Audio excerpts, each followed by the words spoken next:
அன்பு தமிழ் சொந்தங்கள் அனைவருக்கும் வணக்கம். இந்த காணொலி என்னன்னு சொல்லி பார்த்தீங்கன்னா, நம்ம இப்போ பெங்களூரில் இருக்கோம். பெங்களூரில் வந்து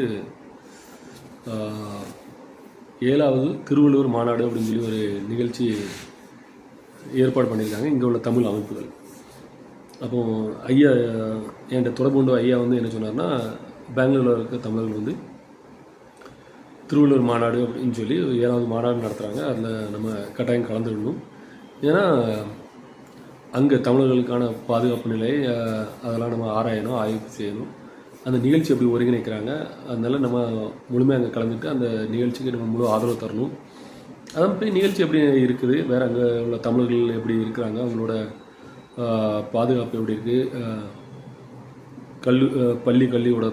பள்ளிக்கூடத்தில் கல்லூரிகளில் தமிழில் படிக்க முடியுதா, தமிழில் திருவங்க தமிழ் இல்லை ஏன் எதுன்னு சொல்லி அதெல்லாம் கொண்டு ஒரு ஆய்வு மாதிரி பண்ணிவிட்டு, மேலும் ஐயா குணா ஐயா வந்து நிகழ்ச்சியில் கலந்துடுறாவும், ஐயா மாசோ விக்டர் கலந்துடுறதாகவும் என்கிட்ட தகவல் சொன்னவங்க அப்படி தான் என்கிட்ட தகவல் கடத்திருந்தாங்க.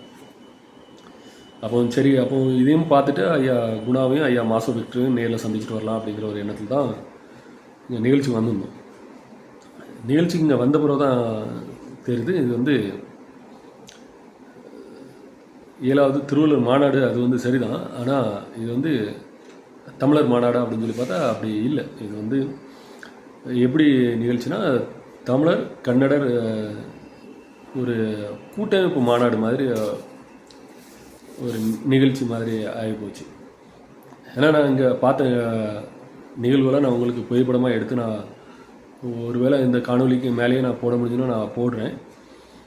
எனக்கு அது இது வந்து நாங்கள் உள்ளே போகும் முன்னாடி வந்து அந்த வரவேற்பு அறையில் வந்து வரவேற்புக்காண்டி முதல்ல இருந்த பதாகையில் வந்து தமிழும் கன்னடம் இருந்துச்சு. சரி, அவங்க வந்து இங்கே தங்களோட பாதுகாப்புக்காண்டி கன்னடத்தை சேர்த்துருக்காங்க அப்படின்னு சொல்லி பார்த்தோம். அதுக்கு ஒரு பார்த்திங்கன்னா முதல்ல வரவேற்புக்காண்டி ஒரு மேளத்துக்கு ஏற்பாடு பண்ணாங்க. மேளம் வந்து பார்த்திங்கன்னா நான் நினச்சேன் தமிழில் மேளம் பிபி ஊதி அந்த மாதிரி இருக்குன்னு சொல்லி பார்த்தேன். அங்கே பார்த்தேன் அது வந்து அப்படி இல்லை, இங்கே கர்நாடக இசை நிகழ்ச்சி நடத்துகிறவங்கன்னு நினைக்கிறேன். அவங்கள வச்சு ஒரு நிகழ்ச்சி ஒருங்கிணைச்சிருந்தாங்க. அது பெரிய அளவில் நிகழ்ச்சியோட கலந்துகிற ஒரு பெரிய ஈர்ப்பு இல்லாத மாதிரி போயிட்டு, நிகழ்ச்சியில் ஒரு பெரிய ஆர்வம் இல்லாமல் போயிட்டு, சரி வந்ததுக்கு ஐயா குணாவை நேரில் பார்த்துடணும், வேற மற்ற தமிழர்கள்ட்ட இங்கே உள்ள சூழ்நிலையை ஆராய்ஞ்சு சொல்லி நினச்சிருக்கேன்.